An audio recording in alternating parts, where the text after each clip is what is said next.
Objective of accounting, जो आपके accounting है उसके ऑब्जेक्टिव क्या है। आप जो अकाउंटिंग कर रहे हो उसके ऑब्जेक्टिव क्या है, क्यों ही अकाउंटिंग कर रहे हो, कोई तो ऑब्जेक्ट होगा उसका। तो इसके कुछ ऑब्जेक्टिव हैं जो हमने देखे हैं, जो आपके पेपर में आ सकते हैं, आएंगे भी। तो पहला जो ऑब्जेक्टिव है आपके पास वो है to keep systematic record and business transactions. जो आपकी बिजनेस ट्रांजेक्शंस हैं उनका एक सिस्टमेटिक रिकॉर्ड रखना, ये अकाउंटिंग का ऑब्जेक्टिव है।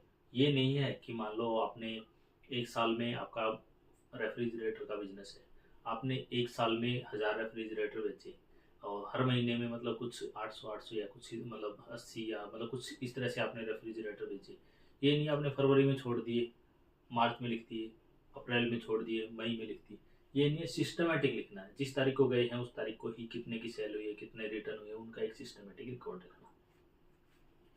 फिर दूसरा जो ऑब्जेक्टिव है वो है कैलकुलेट प्रॉफिट एंड लॉस, कि आपने एक साल में इतने रेफ्रिजरेटर बेचे, मान लो 1 करोड़ के रेफ्रिजरेटर आपने बेचे, तो आप उनको खरीद के लेके आए 60 लाख रुपए में। उसके बाद आपके पास जो एम्प्लॉइज है उनका खर्चा कितना लगा, जो आपकी जो कॉस्ट है, जो आपने शोरूम खरीद रखा उसकी कॉस्ट, उसका जो रेंट कितना जा रहा है, उसके बाद जो एम्प्लॉइज रख रखे हैं उनकी सैलरी कितनी जा रही है, उसके बाद आपको कितना प्रॉफिट हुआ है, कितना लॉस हुआ है, वो कैलकुलेट करना क्या है, ऑब्जेक्टिव है अकाउंटिंग का।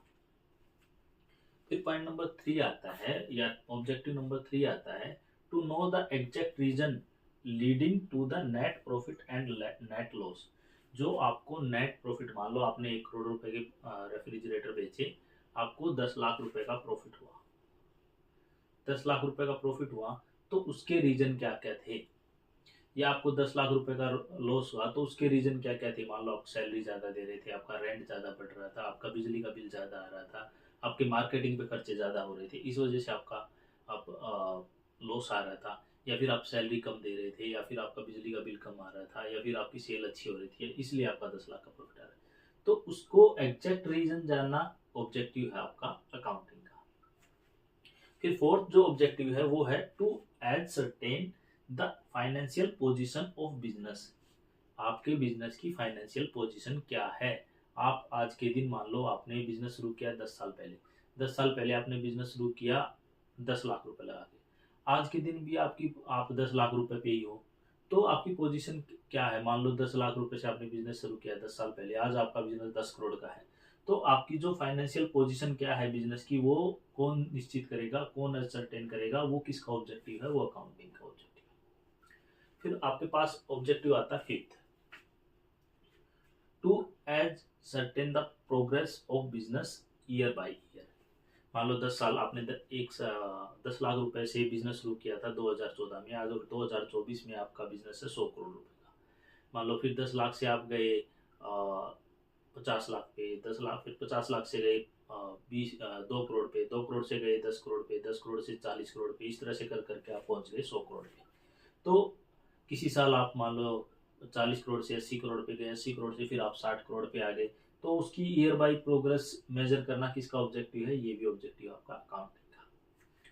फिर क्या है, छठा जो ऑब्जेक्टिव है वो ऑब्जेक्टिव है prevent and detect the error and fraud. कहीं ऐसा तो नहीं है, कहीं मान लो आप रेफ्रिजरेटर का बिजनेस, आप चले गए घर, आपके एम्प्लॉयज घर ही उठा के लेके जा रहे हैं रेफ्रिजरेटर अपने घर, ऐसा तो नहीं है। कि कहीं ऐसा तो नहीं है, मान लो 10,000 का आप फ्रिज बेच रहे हो और वो बुक्स में लिख रहे हैं 8,000 का, कोई ऐसा फ्रॉड तो नहीं हो रहा है। वो किसका, वो देखना किसका ऑब्जेक्टिव है, वो पता लगा के देगा आपको अकाउंटिंग, ये अकाउंटिंग का ऑब्जेक्टिव है। To provide information to various parties. Various party किस तरह की पार्टी, पार्टी वो नहीं, दारू पार्टी नहीं, parties internal party and external party. Internal party जिसमें जिसका इन्वॉल्वमेंट उनकी जो बिजनेस के जो ओनर्स हैं उनको पता हो कि क्या हो रहा है क्या। एक्सटर्नल पार्टी जैसे आपके क्रेडिटर हैं उनको पता हो, जो बैंक है, क्रेडिटर हैं, जिनको रिसर्चर है, जो आपकी फाइनेंशियल इंफॉर्मेशन पे डिपेंड रहते हैं, उनको इंफॉर्मेशन प्रोवाइड कराना, ये ऑब्जेक्टिव किसका है, ये ऑब्जेक्टिव आपका अकाउंटिंग का है। तो ये 7 आपको ऑब्जेक्टिव है, आपको ध्यान रखना है। एग्जाम में आपको आ सकते हैं, शॉर्ट में भी आ सकते हैं, लॉन्ग में भी आ सकते हैं, और कुछ नहीं समझ में आए तो आप मुझसे पूछ सकते हैं।